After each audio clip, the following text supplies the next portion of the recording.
Assalamualaikum warahmatullahi wabarakatuh. Saya Noveda Kamarula dari Program Studi Sarjana Kebidanan Institut Kesehatan Mitra Bunda Batam. Di sini saya akan menjelaskan sedikit anatomi payudara. Di sini saya sudah memegang gambar anatomi payudara.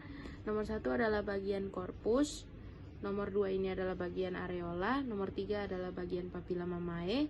Nomor 4 adalah bagian lobus. Nomor 5 adalah bagian jaringan adiposa. Nomor 6 adalah bagian saluran susu. Nomor 7 di sini adalah bagian otot dada, dan nomor 8 adalah bagian dinding toraks. Saya akan menjelaskan satu persatu bagiannya. Ini merupakan gambarnya. Struktur dan anatomi payudara dibagi menjadi dua. Yang pertama adalah struktur bagian luar yang dapat kita lihat dengan mata telanjang, dan yang kedua adalah struktur payudara bagian dalam. Struktur anatomi bagian luar terdiri menjadi tiga. Yang pertama korpus, yang kedua areola, dan yang ketiga adalah papilla mamae. Yang pertama korpus. Korpus atau bagian payudara ini merupakan bagian melingkar yang mengalami pembesaran pada payudara atau bisa disebut dengan badan payudara. Sebagian besar badan payudara terdiri dari kumpulan jaringan lemak yang dilapisi oleh kulit.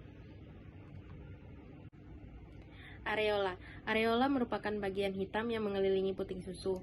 Ada banyak kelenjar sebasea, kelenjar keringat, dan kelenjar susu. Kelenjar sebasea berfungsi sebagai pelumas pelindung bagi areola dan puting susu. Bagian areola inilah yang akan mengalami pembesaran selama masa kehamilan dan menyusui. Di bagian dalam areola terdapat saluran-saluran melebar yang disebut sinus lactiferus. Sinus lactiferus ini yang bertugas untuk menyimpan susu dalam payudara ibu selama masa menyusui sampai akhirnya dikeluarkan untuk bayi. Sel yang berperan dalam pergerakan areola selama masa menyusui disebut dengan sel miopitelial. Gunanya untuk mendorong keluarnya air susu. Puting susu atau papilla mamae adalah area payudara yang paling gelap. Puting terletak di bagian tengah areola yang sebagian besar terdiri dari serat otot polos, berfungsi untuk membantu puting agar terbentuk saat distimulasi. Selama masa pubertas anak perempuan, pigmen yang berada di puting susu dan areola akan meningkat, sehingga warnanya jadi lebih gelap dan membuat puting susu semakin menonjol. Yang berikutnya adalah struktur anatomi payudara bagian dalam. Ada jaringan adiposa.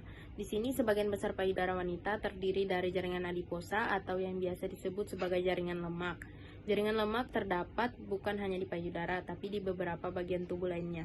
Pada payudara wanita, jumlah lemak yang akan menentukan perbedaan ukuran payudara wanita satu dengan lainnya.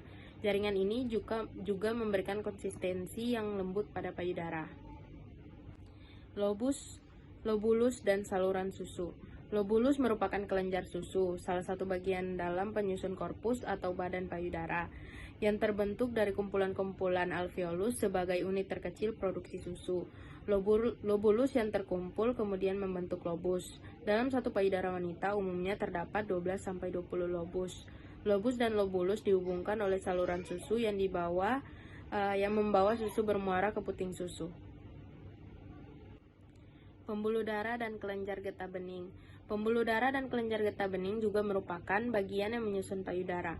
Selain terdiri dari kumpulan lemak, pada payudara juga terdapat kumpulan pembuluh darah dan yang berguna untuk menyuplai darah, terutama pada ibu hamil dan menyusui. Darah membawa oksigen dan nutrisi ke jaringan payudara, kemudian pembuluh darah di payudara bertugas memasok nutrisi yang dibutuhkan untuk produksi ASI. Sementara getah bening adalah cairan yang mengalir melalui jaringan yang disebut sistem limfatik dan membawa sel-sel membantu tubuh untuk melawan infeksi. Demikian penjelasan saya mengenai anatomi payudara. Saya tutup dengan wabillahi taufiq wal hidayah. Wassalamualaikum warahmatullahi wabarakatuh.